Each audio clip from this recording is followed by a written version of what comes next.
Hey friends, so yesterday afternoon, the Acton Creative YouTube channel hit 10,000 subscribers. Crazy. I mean, just mind-boggling. You should have seen me. I was living on my phone, refresh 9,999, refresh 9,999. But I was so excited to finally hit that really significant mile marker. And as I was thinking about it, boy, I got really philosophical. I thought, you know what? I'm just gonna turn the camera on and I'm gonna walk you through how I got here. And when I say how the Acton Creative channel got to 10,000 subscribers, this is not a step-by-step how to do it for everyone, because what you learn is that there's no one single roadmap for every creator on YouTube, every artist, every entrepreneur. There just isn't. There is no one formula that fits all. And that's what's wonderful and awful about the process, I gotta be honest. So I thought I would kind of take you through my specific journey to how we got here. You see, I started because I was doing retail, and by retail I mean art fairs and markets. And friends, I didn't love it. It was not great. I just don't have a real heart for retail. I just don't.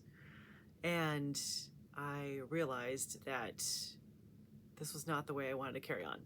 Nope. I was like, I want to do what I love, which is weave, and I want to make a difference. Those were my things. And it just wasn't a good fit. So finally one day I was like, okay, enough. You have to stop here. You can't keep trying to fit square peg round hole. You can't keep doing that. It's time. You have to try something else. And I knew that I enjoyed teaching. I had some experience teaching small settings and also one-on-one. And my parents are both retired teachers. So I think just by osmosis, I got some of it from them.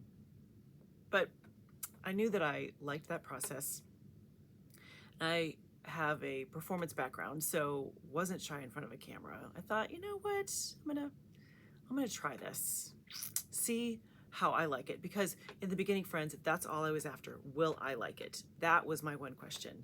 I wasn't thinking, can I get 10,000 subscribers? Can I gather people from all over the world to try weaving? No. I was like, will I like it? That was my one question.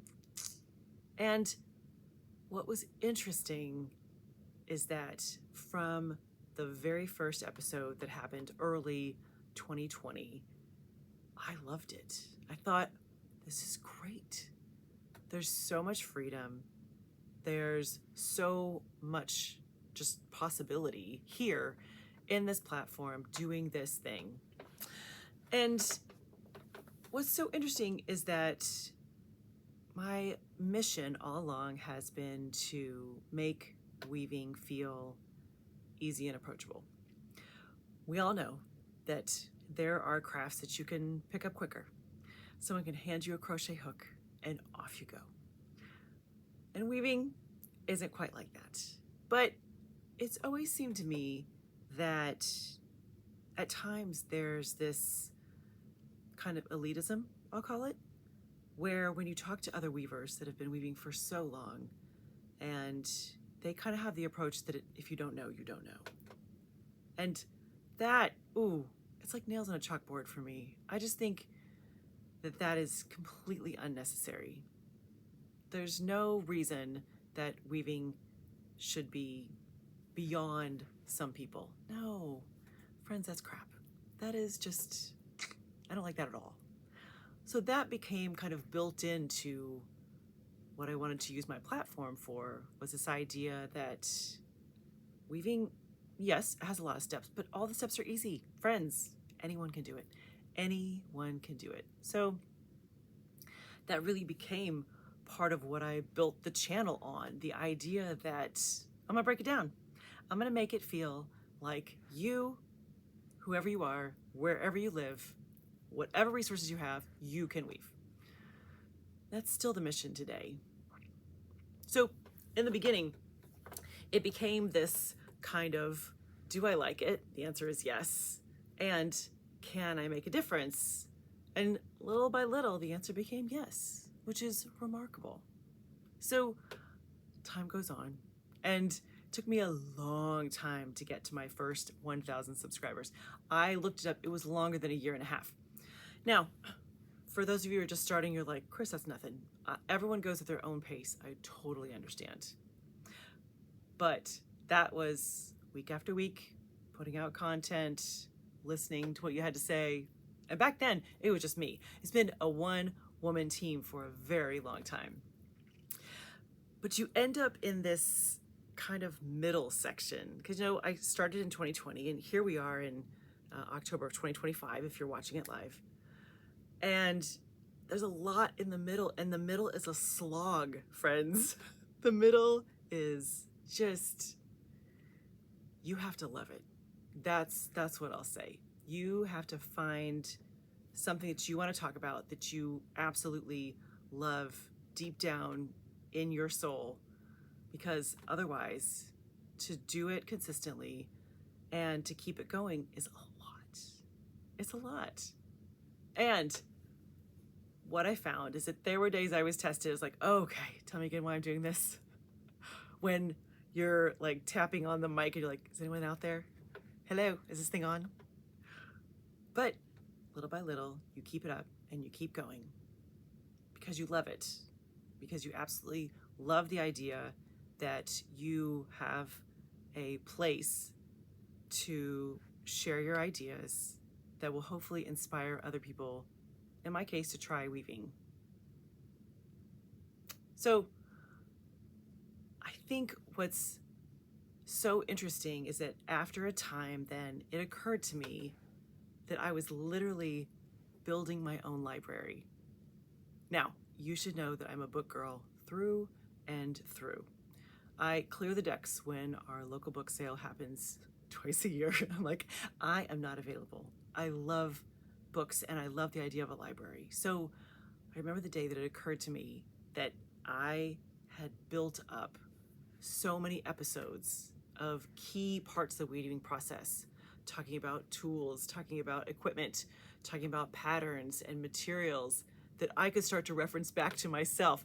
Friends, okay, that was a crazy day that I was like, oh, I have made my very own weaving library. And how remarkable is that? I was so proud of myself. I thought that is such an accomplishment. Honestly, more than any number of subscribers. To be able to then, when people ask a question, say, here, I have an episode for that. Crazy. And what was even better is that through this kind of messy middle, I was also building a community, and that is all on you, friends. You just showed up and showed out. That is for sure. It's been such an honor to have people who want to hang out here on Acton Creative. They want to be there for Live at the Loom every Thursday and to attend a weave along and cheer each other on and try new things and purchase the products that we offer. To have that kind of community is remarkable. And I'm so humbled every day that weavers from all over the world have found Acton Creative and found it useful and encouraging. Because that is not, I didn't see that coming. I think in my head, you thought, well, that's a possibility because I'm going to be on this platform that's worldwide. And okay, yeah, sure. But the reality of it is wild and really, really impressive. I love when I show up for Live at the Loom and I get there a little bit early and there is a group of you that have already been talking to each other. I think that is the coolest thing, that I could just provide a place that you can hang out and have online friends. You know, I like to joke that we've kind of found our own weirdos, that this is the place that you can, you know, be you. You understand the weird little weaving jokes that come up. And I think weavers are just a really wonderful, wonderful group of people. Just full stop, end of sentence. they're just fabulous. So as I carried on week after week, year after year, coming up to 10,000 subscribers has been crazy. First of all, you know how it goes. 10,000 is, on the one hand, just a number. And on the other hand, it is a number. As I think about 10,000, if I invited you all to Cheshire, Indiana, there would be no option, there would be no place that I could have you all and feed dinner. We have no place that will hold 10,000 people. And that is crazy to think about. And of course, I know that there aren't 10,000 people that are watching every video that I ever publish. I know that's not the case. However, let's say there's a portion of that. That's wild.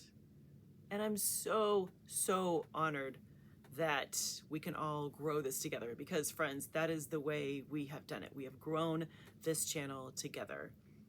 I have, little by little, really found my niche, what I like to talk about, how I like to deliver the information, and you in turn have given me feedback, and I've tried to listen very hard to what fits with you. How do you like to receive the information? What's helpful? What will help you in your weaving journey? And it is a weaving journey. That's what I found, is that as weavers, as we know, you don't sit down and do it that first day. It takes a little bit. It's totally worth it though.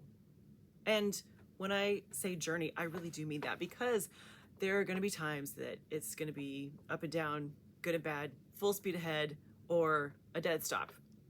It really is like going through life, like being on a road trip, weaving journey.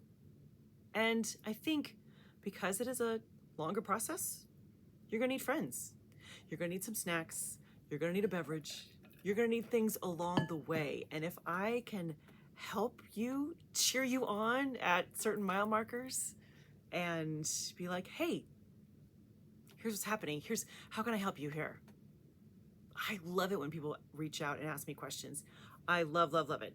I am not blowing smoke, I promise. It makes me so excited when someone is taking it seriously and thinking through it and really considering, what do I need help with? How do I get from here to the next stop? How do I really become a better weaver? Because I love this, because there's so much potential, because weaving is this unbelievable activity that can really change your life. And I don't say that lightly, because I realize that's a big statement and people throw that around a lot. But friends, when you find a creative outlet where you feel like just for a moment, you have a little control, you have a little say, you get to select the colors and the textures and the pattern, and you get to go through the entire process of setting up a loom. That's an honor to be able to set up a loom like that. It's crazy. It's so special. Especially, whatever day and age you're watching this from. I think that life is always gonna be chaotic. It's always gonna be stressful. We are always gonna feel like there are parts of our life that are out of control. And when you have a creative outlet, especially weaving, it helps quiet it all, right? It gets really quiet, and there's something about that moment when you throw a shuttle that's just really, really remarkable. So while 10,000 is significant, and it brought me to our little story today, I certainly hope that it's just a springboard for many, many, many more good things to come for you and me. And I would say that when it comes to any kind of takeaways for me, I've got a couple. Of course I do. I have a couple. First of all, you have to love it. If you are starting a channel on YouTube, you have to love what you're doing. Whatever it is, whatever you want to talk about, you have to love it. Otherwise, friends, it's a lot of work. It's a job. But when you love it, when you feel strongly about it, it becomes a job that you want to do. They become tasks that you look forward to versus tasks that you dread. So you have to love it. If you find that you don't, if you've started some kind of, even any kind of social media, honestly, social media, YouTube, whatever it is, if you find that you don't absolutely love it, ask yourself, what could I talk about over and over again and never get bored? What is that thing? Hopefully that'll help you clarify. Next takeaway, you need to be you. I have found, first of all, I'm not a good liar. I get twitchy. I can't say things with a straight face. So that's part of my personality. But what I found is that when it comes to creating content consistently, just like this, is that it is easier just to be you. It is easier to be you and run the risk that some people won't like it. But you can do it consistently forever and ever versus trying to conform to some kind of mold that you think other people will like more. It is easier to just come on as you are, be you, versus trying to step into that persona week in and week out. That's exhausting. Don't do that. Just be you. I promise your tribe will find you. Your people, your weirdos will find you, and they will absolutely love you because you are authentic and genuine. At least that's what I found. And lastly, I'll just say that I found that progress isn't a straight line.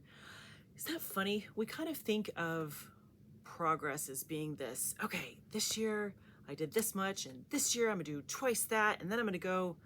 No, it doesn't happen like that. At least that's been my experience. Progress will be slow for a little bit, and then it'll be zip, and then it'll be slow down a little bit, maybe go backwards, and then you make another big jump. It's not one straight line, and that's okay. I think that does circle back to you have to love it though, because on the days it's great, it's great. On the days it is rough, I suggest you make a cup of tea, take a nap, do what you need to, and then get back at it, because that's the way you'll carry on. So friends, thank you for bearing with me as I got a little deep, went down the rabbit hole. But 10,000 is a significant number. I thought on occasion, I think that's helpful to stop and share your thoughts, because whatever you're working on, if you are a weaver who's just starting, welcome. You're in the right place. If you're an experienced weaver, welcome. You're in the right place. We have beginners that need you. If you are someone who is just not a weaver but doing a YouTube channel, great. YouTube is awesome. It's been a wonderful platform and you can do a lot with it. And I can't wait to see what you do. All right, friends. I love you guys so much. It's been really amazing. Let's keep up the good work, shall we? Happy weaving.